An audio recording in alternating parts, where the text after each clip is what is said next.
you've got the core point of your video. What is it you're trying to do? The next thing to think of is, how are you going to structure it? How are you going to put it together? And the way you think about that is to think, what kind of video am I making? This is what's called genre. The genre, that is, what type of video is it? And you know, there are many genres in the world. Let's take a look at Wiki. And if we look over at Wiki, we can see there are many genres. This is a list of genres. And you can see we have things such as action, adventure, comedy. In fact, maybe when you go to the library or you go online to Netflix to watch a video, this is how they give you the different video topics. They divide it up by genre. And boy, this list can get really long, can't it? Mystery, philosophical, political. We have animation, which are like cartoons, live action. These are big genres. You have small genres. You have genres inside of genres, right? Because you can be an animation, but you can also be music. You can be animation, you can also be a thriller, and you can also be a comedy altogether. So all of these things can get all mixed up in what kind of genre it is. Boy, that is one long, long list. So how do you know what genre you're in? Well, in my class, for example, for my students, I give them an assignment, and that assignment is in a genre. So let's take a look at a couple of those. For example, I have my students do a few projects, and the first one is a training or trade video. So that's a kind of genre right there, training or trade. That means they need to make a video to train someone. These are very common videos. It's you know, something that every company needs to make video to help train their new employees. So a training is a genre. Now, it could be a different kind of genre inside of there. For example, I could do a training video and it's training genre and I use adventure. So it's an adventure genre also. So, you know, it gets really confusing. But stick with me for a minute so we can figure this out. Another project we do is an issue commercial. That is, they need to choose an issue such as a political or social issue, and then they need to create a kind of commercial to raise awareness or tell the audience, the target audience, what to do. Another type of video my students do in their projects is an entrepreneurial product or an investment video.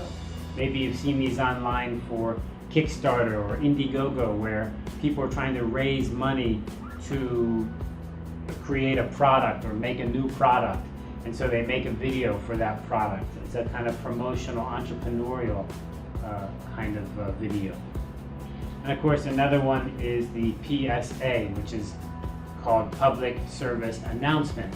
This is when you watch television or you're online and there's a commercial and it's trying to help the public raise awareness how to do something right, like don't waste electricity, or be careful of a fire, or make sure that you don't waste gas, or you don't leave your lights on, or you don't smoke.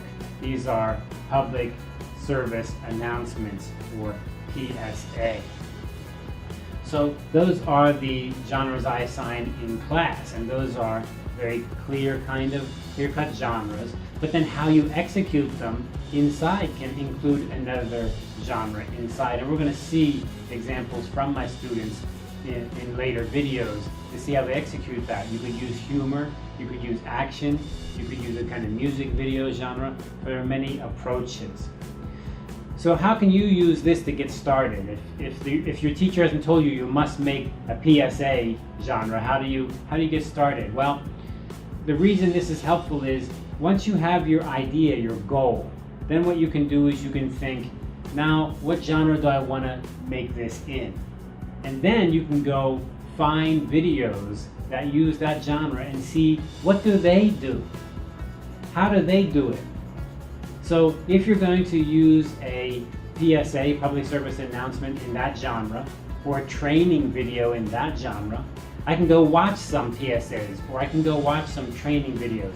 And I can see, oh, in a training video, they often have one person who introduces things, and then they often have a list of things you need to follow. In a PSA, they often use emotion and try to tell you, don't do something because it's scary, so I can follow that. Do they use music? Do they cut very quickly? Do they use different kinds of angles or different kinds of shots? How many people are involved in the video? Do they use a lot of graphics? All of these relate to the genre. And how do you know how to do it? By following the example. So what we have here is, the genre is kind of a way to cheat.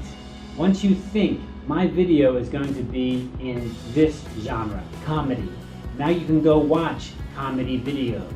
Or mine is going to be a training genre, but using comedy genre.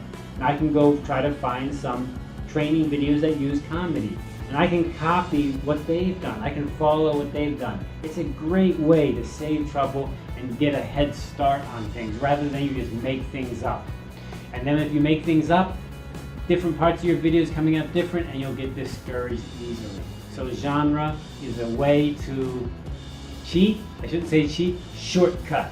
A shortcut to seeing how to execute your goal, your elevator pitch, how to execute it in the actual video. Okay, let's go off to the hardware table.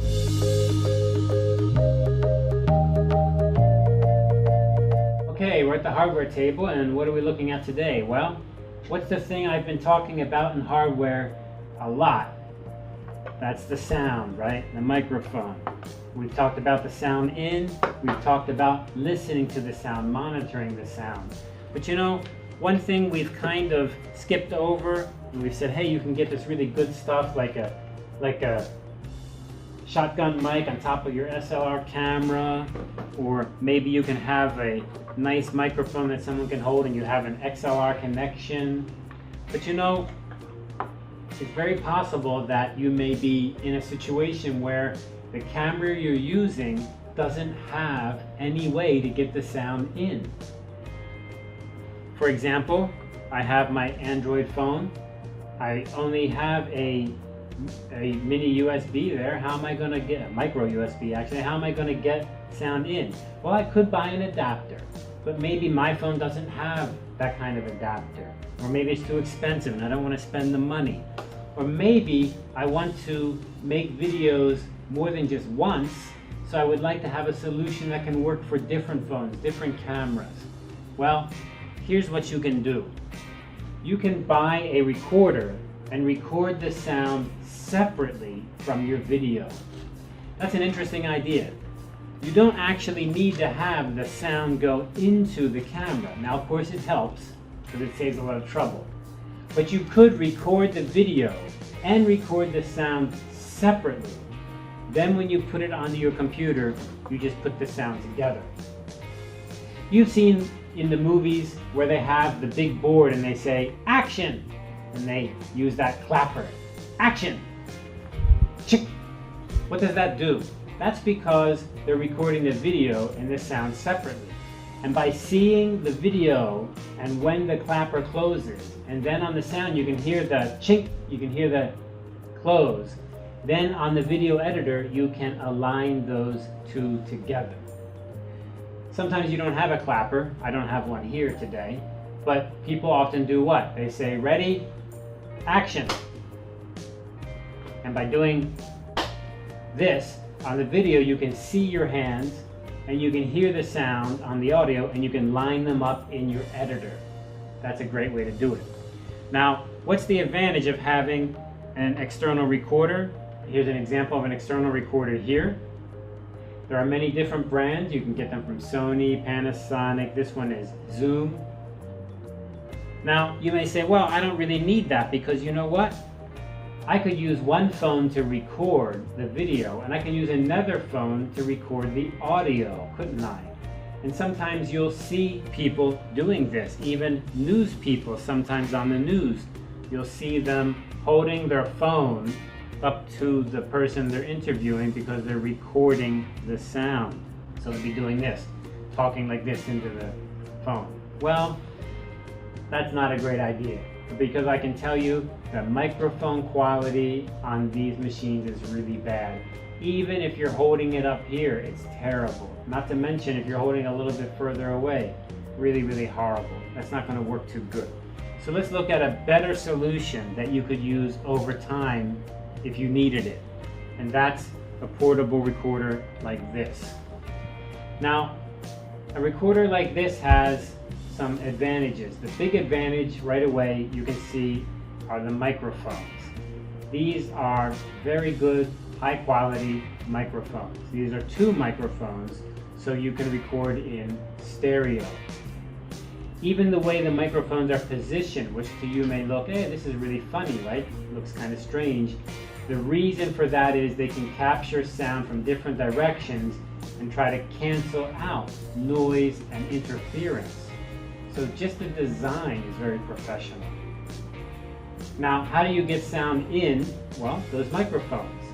But you're going to have to hold those microphones pretty close to the person who's speaking again, just like a regular microphone. And closer is better. Closer is better. And I think I should remind you that when you do get close, you should always have a windscreen. And here we have a little foam here. We put that foam on there. Ooh, there you go, that's pretty. And now we have a windscreen so that if I blow air on it, it won't make that big sound. So that's really useful. But do you really want to do this? Well, you could probably get a little bit further away. If you were inside of a room, you might be able to get this just off camera, maybe, but you'd have to be inside a quiet room. If you were outside where there's sound all around, that's not going to work very well. If you're outside, you're going to have to go back to your shotgun microphone or your tie clip microphone, which may work if there's no wind. But you know what? No problem, because this machine can also handle these kinds of microphones. And that's what's really good about this kind of portable recorder. If I turn the recorder upside down, you can see it has 2 jacks there. And if I take the XLR microphone line, I can plug that into either one of these, just like that. So that's the XLR going into there. And in fact, this could take 2. Why 2? Because this is mono. This is just one line. So I could put in a right side and a left side and have stereo. I also have mic in right here. You have line in and mic in. So you actually could take another microphone line and put that in just like that.